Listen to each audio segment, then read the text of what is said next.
Bonjour, je m'appelle Martin Winkler, en fait je m'appelle Marc Zafran, mais je publie des livres et j'écris sur des blogs sous le pseudonyme de Martin Winkler.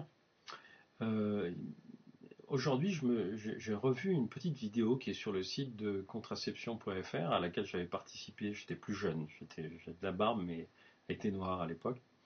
Et puis sur cette petite vidéo je montrais ce que c'est qu'un stérilet et je montrais ce que c'était qu'un implant. Et puis je me suis dit que la vidéo n'était pas de très bonne qualité, qu'elle n'était pas aussi bonne que j'aurais voulu, donc j'ai décidé de la refaire. Et c'est donc une vidéo qui est destinée aux personnes qui ne savent pas ce que c'est qu'un stérilet, qui n'en ont jamais vu, qui se demandent comment ça se pose, parce que je vais vous montrer à peu près comment on le pose. Et puis aussi, je vais vous parler de l'implant. Alors, un stérilet d'abord. Qu'est-ce que c'est qu'un stérilet? Un stérilet, c'est ça. Vous voyez, je l'approche bien de l'écran pour que vous le voyez. C'est du plastique. C'est du plastique souple. Ça se tord dans tous les sens. Et il y a un fil, il est très long, mais on le coupe, je vous expliquerai comment. Et autour des branches du stérilet, c'est un stérilet au cuivre, il y a du cuivre. Et le cuivre est toxique pour les spermatozoïdes. Un stérilet, ça se pose à l'intérieur de l'utérus. Ça, c'est un stérilet de taille normale pour les femmes qui ont déjà eu des enfants. Et il y a des stérilets plus petits, j'en ai un ici, voilà. Pour les femmes qui n'ont pas eu d'enfants, on peut poser des stérilets à des femmes qui n'ont pas eu d'enfants, contrairement à ce que vous disent certains médecins. Et vous voyez, c'est souple. Hein. C'est du plastique. Ça peut pas. Si je le mets, il tient dans la main, comme ça. Voilà. Si je le mets dans ma main, je serre très fort et je me fais pas mal avec. Or, un utérus, ça serre très fort et ça peut pas faire mal. En revanche, les crampes qui sont créées, qui sont provoquées par l'utérus, elles peuvent faire mal. Et quand, par exemple, on se fait poser un stérilet après avoir pris la pilule pendant très longtemps, il arrive qu'on se mette à avoir des crampes qu'on n'avait pas depuis très longtemps. Pourquoi? Parce que la pilule, les hormones de la pilule, comme les hormones de la grossesse, font cesser ces crampes. Donc une femme qui a pris la pilule depuis l'âge de 15 ans, par exemple, et qui l'arrête à 25 ans, même si elle n'utilise aucune méthode de contraception, va se mettre à sentir son utérus se contracter, en particulier au moment des règles, mais aussi pendant tout le cycle, parce qu'un utérus, ça se contracte en permanence. Sauf pendant une grossesse. Et à l'accouchement, bien entendu. Alors donc un stérilet, ça se place à l'intérieur de l'utérus, c'est mis voilà comme ça. Comment est-ce qu'on le pose? On le pose avec un tube. Quand on va examiner la femme, on va glisser un spéculum à l'intérieur du vagin, et puis on va prendre un tube, et le stérilet qui est mis comme ça à l'intérieur du tube, il est replié dans le tube, et puis on va l'approcher de l'entrée de l'utérus comme ça, et puis le médecin va prendre une petite baguette, puis il va pousser le stérilet à l'intérieur de l'utérus. C'est tout. C'est tout. Ça ne doit pas faire mal. Si c'est fait correctement, ça ne fait pas mal. Tout ce que vous allez sentir, tout ce que la femme va sentir, c'est une petite contraction, comme si elle avait ses règles qui commençaient au moment où on passe le col.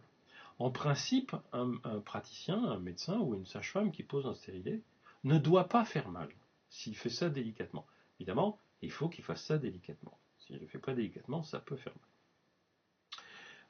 C'est très important que vous sachiez que ça se pose là-dessus, parce qu'en fait, quand vous achetez le stérilet, vous l'achetez dans une boîte qui a à peu près qui est assez grande, hein, qui est une grande boîte c'est pas une boîte de stérilet, ça c'est une boîte d'implant, mais d'un ancien implant. Mais la boîte est grande. Donc évidemment, quand vous allez à la pharmacie et qu'on vous donne une boîte grande comme ça, vous dites mais attendez, mon stérilet il est tout petit. Parce que tout est monté et le stérilet il est déjà dans le tube. Le médecin n'a plus qu'à tirer sur le fil pour faire rentrer le stérilet dans le tube. Et puis ensuite, ben, il le glisse. Ça, c'est pour le stérilet. Alors l'implant, il faut que je retrouve mon implant. Voilà mon implant.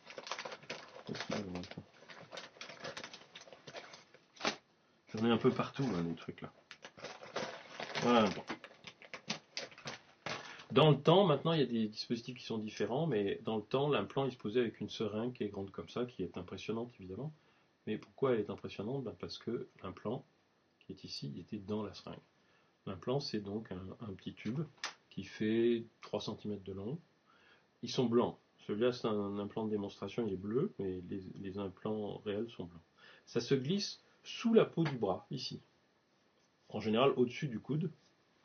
Ça se glisse après avoir mis, évidemment, un patch anesthésique sur la peau. Puis une fois que la peau est endormie, ou de la crème anesthésique, hein, vous vous faites prescrire la crème.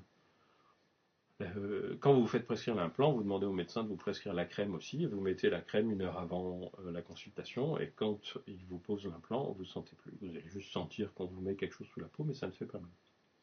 On fait la même chose pour retirer l'implant. Comme il est sous la peau, il suffit de faire une toute petite incision au bout de l'implant. En général, quand il est bien posé, vous allez le sentir rouler sous la peau. Il suffit de faire une petite incision après avoir endormi la peau, bien entendu. Il suffit de faire une petite incision et puis on pousse sur l'implant et il sort tout seul.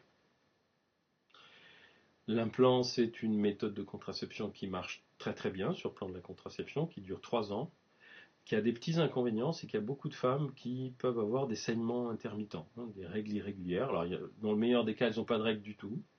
Dans le plus mauvais cas, elles ont des saignements réguliers et à ce moment-là, c'est embêtant parce que si ça dure vraiment trop longtemps, si ça dure plus de 3 ou 4 mois, à ce moment-là, ça veut dire que ça ne va pas leur convenir, il faut leur retirer. Mais c'est très très efficace.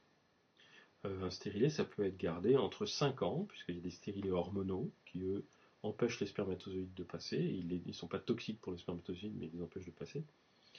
Le stérilet hormonal, qu'on appelle aussi un système intra-utérin, au lieu de l'appeler un dispositif intra-utérin, on le garde 5 ans.